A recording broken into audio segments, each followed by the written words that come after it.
Student, my name is Manish. आज मैं इस वीडियो में बताने वाला हूँ मिड लाइन आकलन छत्तीसगढ़ कक्षा 8वीं विषय हिंदी का उत्तर इस वीडियो में बताने वाला हूँ। तो स्टूडेंट, वीडियो को लाइक शेयर और यूट्यूब चैनल को सब्सक्राइब कर ले।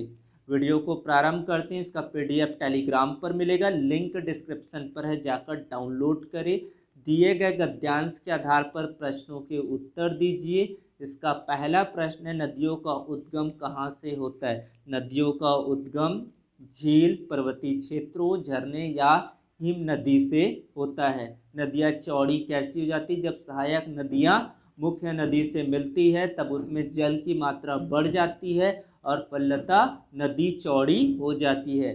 भूमिगत जल स्रोत से आप क्या समझते हैं? धरातल पर बहने वाले वर्षों का अतिरिक्त जल भूमि के अंदर बहता रहता है, तो उसमें हम भूमिगत जल स्रोत कहते हैं। उद्गम और मुहाना क्या होते हैं? जहाँ आरंभ होती है उसको उद्गम कहते हैं नदियाँ, और जहाँ पर अंत होता है उसे मुहाना कहते हैं। इसका शीर्षक होगा नदी की कहानी या नदी की यात्रा, कोई भी एक शीर्षक लिख सकते हैं। पैम्पलेट ये दिया गया इंदिरा कला संगीत विश्वविद्यालय खैरागढ़ के बारे में। इसका पहला प्रश्न है, इंदिरा कला संगीत विश्वविद्यालय कला हेतु समर्पित पहला विश्वविद्यालय एशिया का। विश्वविद्यालय का नाम इंदिरा नाम पड़ा राजकुमारी के नाम पर। डिप्लोमा स्तर की कक्षा हेतु पात्रता होती है तीसरी कक्षा उत्तीर्ण। विश्वविद्यालय की स्थापना कब हुई? 14 अक्टूबर 1956 को। पोस्टर में अंकित वेबसाइट का उद्देश्य विश्वविद्यालय विस्तृत जानकारी देना। कक्षा मॉनिटर की क्या भूमिका होती है? 2 अंकों के लिए प्रश्न। कक्षा मॉनिटर की सबसे बड़ी भूमिका होती है कक्षा में अनुशासन व्यवस्था को कायम करने में सहयोग देना, शिक्षा और कक्षा के छात्रों के मध्य समन्वय बनाना, अपनी कक्षा का अन्य कक्षाओं से समन्वय बनाना, कक्षागत समस्या को सामने लाना एवं उनके निदान में सहायता करना। अपने गांव के बारे में 50 से 60 शब्दों में अनुच्छेद लिखना है। इसका भी उत्तर चाहते आप लोग कमेंट बॉक्स पर मैसेज करेंगे। उसके बाद ये चौथे प्रश्न में से 2 प्रश्न दिया गया, आपको किस प्रश्न का उत्तर चाहिए आप लोग कमेंट पर मैसेज करेंगे।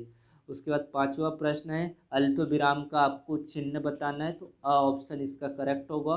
तौबा शब्द है, यहाँ पर विदेशी शब्द होता है तौबा। प्रश्नार्थक क्रिया है आपका गिरवाना। मानचित्र का समानार्थी शब्द होता है नक्शा। चाकर ईटा में चाकर शब्द ह का हवय। चाकर ईटा में चाकर शब्द ह विशेषण हवय। निम्नलिखित शब्दों में से जातिगत और भाववाचक संज्ञा को आपको छांट कर लिखना। जातिवाचक संज्ञा गाय और पहलवान, भाववाचक संज्ञा मिठास और गर्माहट। लहू की नदिया तौर के निकलना, मुहावरा के अर्थ लिखो और वाक्य में प्रयोग करो। तो एक अर्थ होते मुश्किल काम करना। रमेशर ह बमलई के चढ़ाई, लहू के नदिया तौर के निकले जैसन लगिस। ओकर बाद है आपके क्वेश्चन साहित्य खंड से। उर्वरा का अर्थ होता है आपका उपजाऊ। प्रवासी चिड़िया रात में ही यात्रा क्यों करती है? तो प्रवासी चिड़िया रात में ही यात्रा करती है क्योंकि रात के समय उनमें आक्रामकों से कम खतरा रहता है। रमेशर ह नाचा देखे बर कहाँ काबर रही गईस? तो रमेशर ह नाचा देखन नहीं भाई और फिर घर के रखैया कोनो नहीं रहीन, एकर सेती वह नाचा देखे नहीं गिस।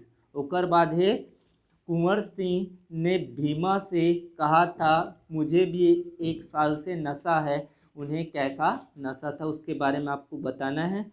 लेखक के जादूगर बनने का सपना कैसे टूट गया? लेखक ने जब मैले कुचैले कपड़ों में टूटी खाट पर पड़े उस जादूगर को रुपयों के लिए रोता देखा, जो कागज से रुपये तथा हवाई से मिठाई बना लेता था। उसकी यह दुर्दशा देखी तो उसे वास्तविकता के इस कठोर संसार से धक्का पहुंचा और उसे जादूगर बनने का सपना टूट गया। डायरी लेखन के क्या लाभ हो सकते हैं उसके बारे में आप लोग को लिखना है। 3 अंकों के लिए प्रश्न है, तो यहाँ पर आपको पूरा दिया हुआ है आंसर्स। तो इस सारे पीडीएफ्स को आप इजीली डाउनलोड करें टेलीग्राम चैनल से, लिंक डिस्क्रिप्शन पर है, जाकर डाउनलोड करें। धन्यवाद।